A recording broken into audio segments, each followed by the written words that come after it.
akan diskusikan pagi hari ini dengan dua orang narasumber langsung ya untuk pagi hari ini. Mereka-mereka lah yang memiliki kontribusi setelah purna tugas. Salah satunya adalah tentunya membuka lahan pekerjaan bagi masyarakat di sekelilingnya. Kami ingin memperkenalkan ada Kopka Purnawirawan Haryanto, anggota PPAD Pengusaha Otobus. Selamat pagi. Pagi, Bapak, pagi. Pagi. Kemudian ada Mayor Purnawirawan Wayan Supatno, anggota PPAD yang merupakan pengusaha agribisnis. Selamat pagi, Pak Wayan. Selamat pagi, Mas Bayu. Selamat pagi. Betul, pagi, Mbak. Sehat semua, terima kasih sudah meluangkan waktunya pada pagi hari ini. Saya mau ke yang di sebelah saya dulu deh. Pak, kalau melihat kan saat ini ya sudah purna tugas. Iya, Bu. Tetapi dulunya menjadi abdi negara. Iya, Bu. Benar, Pak? Betul. Di TNI? Iya. Ini ceritanya dulu sebelum menjadi aktif sebagai pengusaha bus seperti apa di TNI, Pak? Oh, ini waktu itu saya masuk TNI dengan pangkat terendah ya, prajurit 2. Saya kebetulan didinaskan di Batalion Arteri Pertahanan Udara dengan 1 Kostrat. Disitulah saya mendapat tugas untuk sebagai pengemudi. Di situ saya megang kendaraan yang memang harus kita handal ya, karena kendaraan itu menggunakan kendaraan Reo dan pengangkut senjata berat. Di situ kita mulai belajar. Dari mulai belajar itulah, karena di situ waktu itu gaji TNI berapa ya, mungkin masih kurang ya. Tapi kita alhamdulillah ya, kita tetap bersyukur.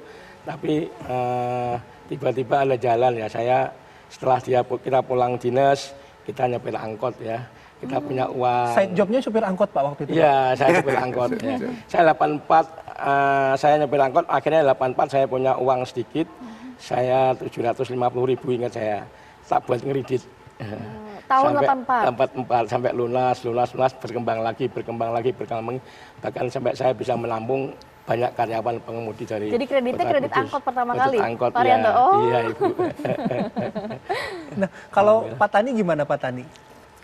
Ya, terima kasih ya ke momentum ini. Jadi saya selaku keluarga besar PPAD, ya tentu purnawirawan TNI AD juga kan. Yeah. Waktu itu saya tahun 1995, saya dilantik 93 di Magelang. Kebetulan saya dari Sarjana Universitas Airlangga Surabaya. Waktu Januari itu anak saya mau lahir, tidak punya uang. Ya jadi perwira itu syukur, enak diantara para prajurit ya, karena memang stratanya seperti itu. Tapi sesungguhnya untuk masa depan yang lebih baik adalah cipta kondisi membangun sebuah usaha yang tanpa disentuh sekalipun tetap produktif. Itu komitmen saya dulu. Lalu saya utang Primkopat tahun 95 Januari itu 700.000 Mas utang Primkopat. 400.000 untuk beli Vespa, 200.000 untuk ngamplopi Dr. Obdin, Dr. Silotonga di Rindam waktu itu jadi pelatih militer. Terus 100.000 modal bisnis. 100.000. 100.000. Nah, terus mulai mengawali bisnis karung bekas. Saya lihat di sawah-sawah itu, loh kok karung baru untuk masukin gabah di sawah. Saya tawari ownernya, pakai karung bekas setengah harga, diskon 50%, mau. Tapi saya nggak punya duit, akhirnya dipinjemi, bayar duluan lah inden. Nah, lama-kelamaan banyak. Nah, terus begitu juga melihat Pinang. Pinang itu di PT Sipef, Turan 3 Indonesia di Pematang Siantar itu punya perusahaan Belgia. Sepanjang jalan, kiri kanan jalan perkebunan sawit itu dan batas itu, Pinang semua dan berserakan pada pertumbuhan.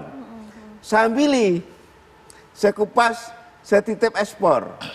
Ternyata laku, saya kontrak 3 tahun. Itu cara. Jadi bisa mengambil kesempatan. Ini lihatnya ada cuan di mana diambil gitu ya Pak? Iya, jadi karung bekas, Pinang, semua pun akhirnya terus cangkang sawit. Saya kebetulan dulu jadi pelatih, guru militer.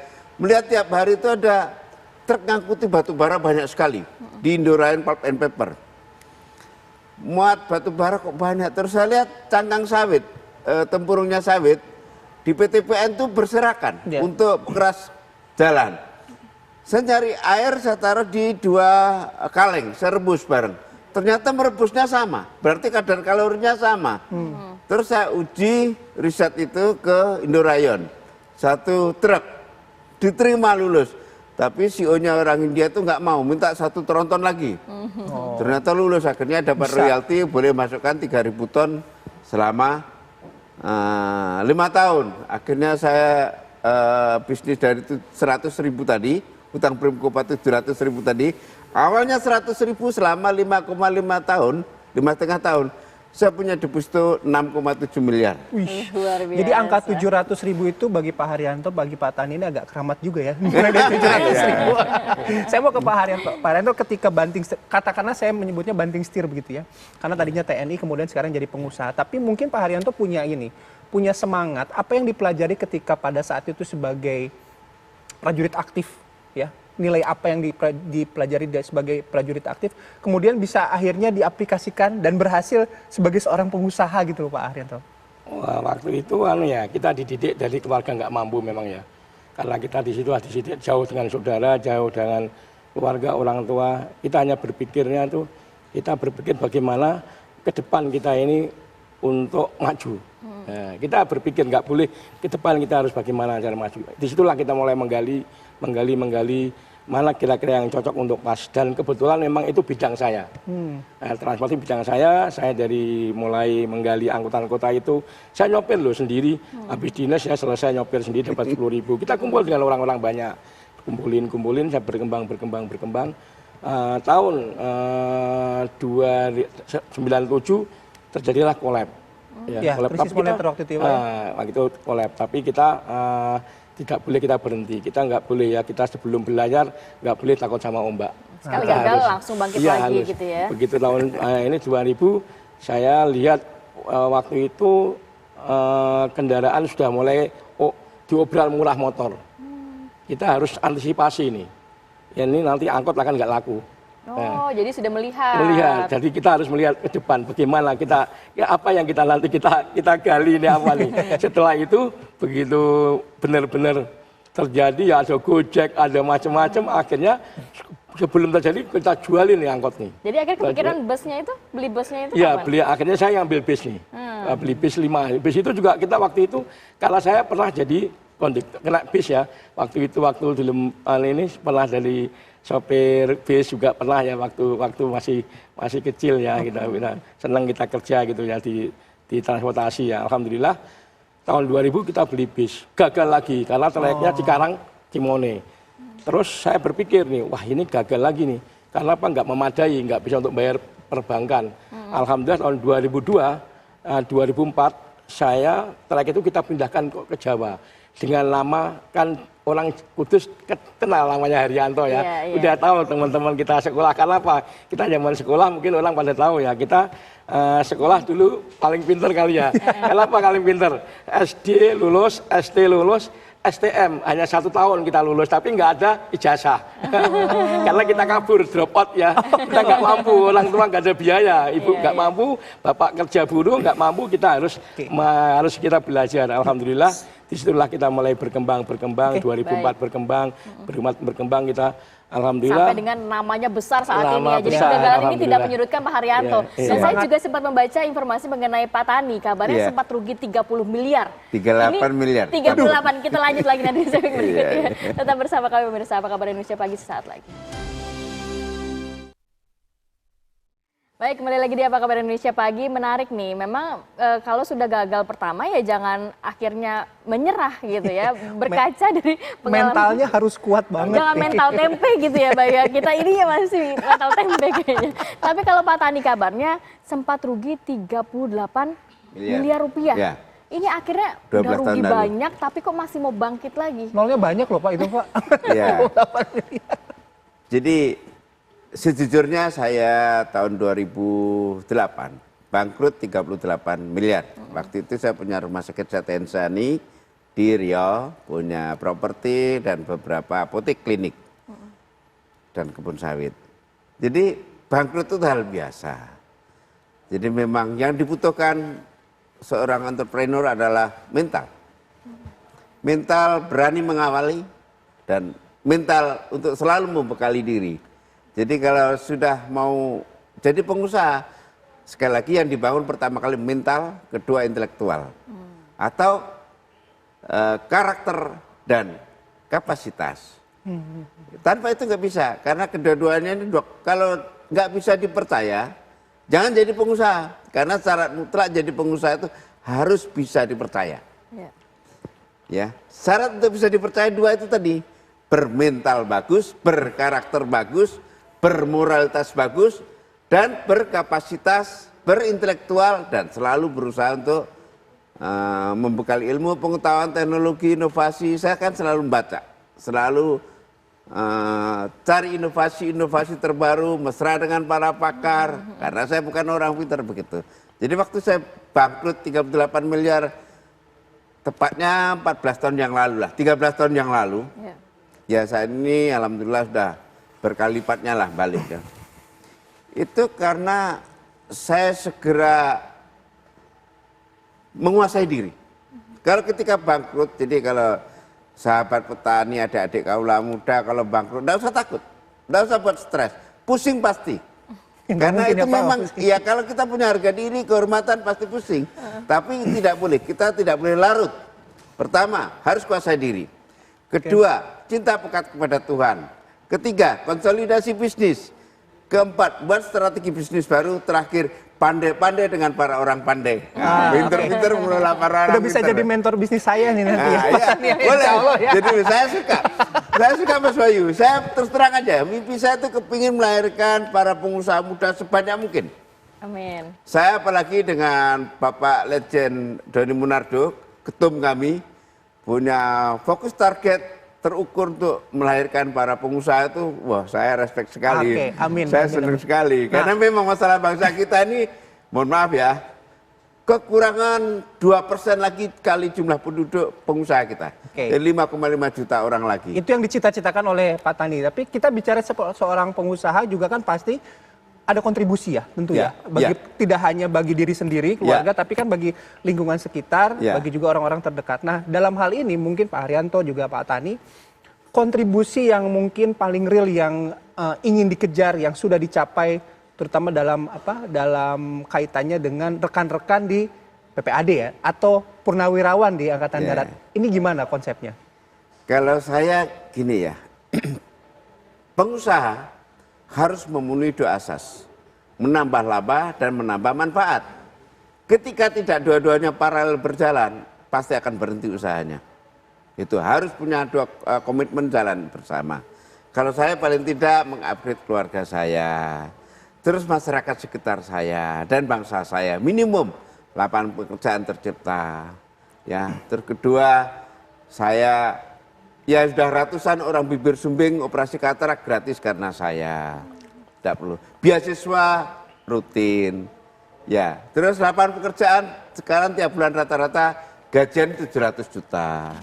Ini yang pajaknya tentu beda dengan saya tidak punya usaha. Ya kan gitu, devisa karena sawit untuk diekspor tentu juga jadi devisa. Ini terus kedua, dampak imbas ke masyarakat sekitar saya yang dulunya nggak ada warung, nggak ada toko. Karena kehadiran saya, punya warung, punya toko, punya truk, saya rental. Kos-kosan, jadi ada tempat ya? kosnya karyawan saya. Kurang lebih gitu Mas Bayu, Mbak Rate menciptakan ya. lapangan pekerjaan dan juga membantu perekonomian ya. Tidak hanya satu keluarga, mungkin sudah banyak keluarga ya Pak Tani ya pastinya. Ada banyak. Dan saya punya komitmen menerapkan strategi BINTER, pembinaan teritorial. Baik. Saya pernah di Riau punya kebun sawit dulu. Itu saya bagikan gratis ke karyawan saya, 32 hektar untuk 16 orang. Nah, sekarang jadi kampung wayan. Baik. Nah, Luar biasa. Tapi kalau Pak Haryanto juga sudah, ya nggak usah dipertanyakan ya, karena kita sudah melihat bus itu hilir mudik begitu Tiap ya. hari hilir mudik ya. Itu soal kontribusi terutama pada masyarakat, dan kalau nggak salah juga ada beberapa purnawirawan yang bekerja di tempat Pak Haryanto. Ya, Itu gimana Pak? hampir banyak karyawan purnawirawan yang satu angkatan, bahkan ada yang pensiunan letkol juga ada, jadi karyawan kita ikut bergabung dengan kita. Kita ambil untuk karyawan-karyawan kita yang mau bekerja, saya fasilitasi, ya, bahkan mungkin gajinya lebih dari UMR mereka. Nah, gajinya lebih dari UMR, alhamdulillah ya. Jadi letting-letting saya itu tak kerjakan semua, ada yang jadi agen tiket bis, ada yang jadi pengawas, ada yang jaga rumah makan, jaga pom bensin ya. semua ya, alhamdulillah ya. Nah, memutuskan untuk misalnya nih Pak, mungkin karena relasi pertemanan juga ya, Iya. tapi memutuskan mereka-mereka yang sudah purna tugas untuk tetap berkarya itu apa dasarnya waktu itu Pak Haryanto? Untuk memutuskan untuk berkarya, ya karena dia mungkin masih ingin bekerja ya, Masih memiliki semangat kali Pak ya? semangat untuk masa depan ya, kan kita ingin semangat masa depan untuk karena kebutuhan anak-anak masih kecil ya kan, sekolah, dia kan nggak mau.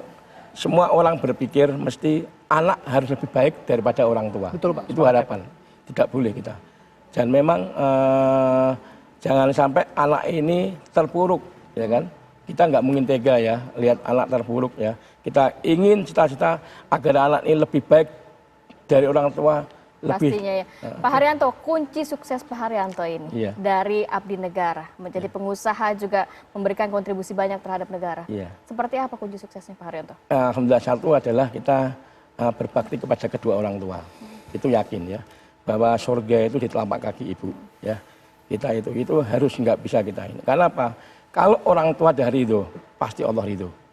Itu. Dan jangan lupa kita berbuat selalu yang baik pada orang tua. Jangan sampai kita sakitin hati orang tua. Ya. Setelah orang tua, baru kita ke saudara-saudara. Bahkan setelah itu kita membina anak yatim. Bahkan anak yatim yang bernaung di Haryanto ini, alhamdulillah ya, penumpang yang ikut Haryanto ini dapat pahalanya. Karena udah 6.000-an ada Wah, Masya Allah. anak yatim. luar biasa Ini nanti sekali. 10 Muharram ya.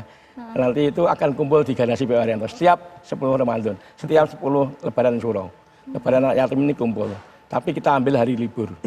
Ya, Oke. alhamdulillah ya. Terus kita adakan bedah rumah untuk orang-orang kampung yang nggak mampu, adakan buat jembatan jalan, semua kita bantu untuk dengan uang pribadi ya. Oke. Dan alhamdulillah saya mohon maaf karena saya menganut agama Islam, saya sudah membangun masjid, mungkin ada ketujuh tidak dibantu oleh pemerintah pun. Masya Allah, Saya luar bantu biasa sekali. dengan uang pribadi saya, gaji saya, pondok, dan saya membina orang-orang yang hafal Quran.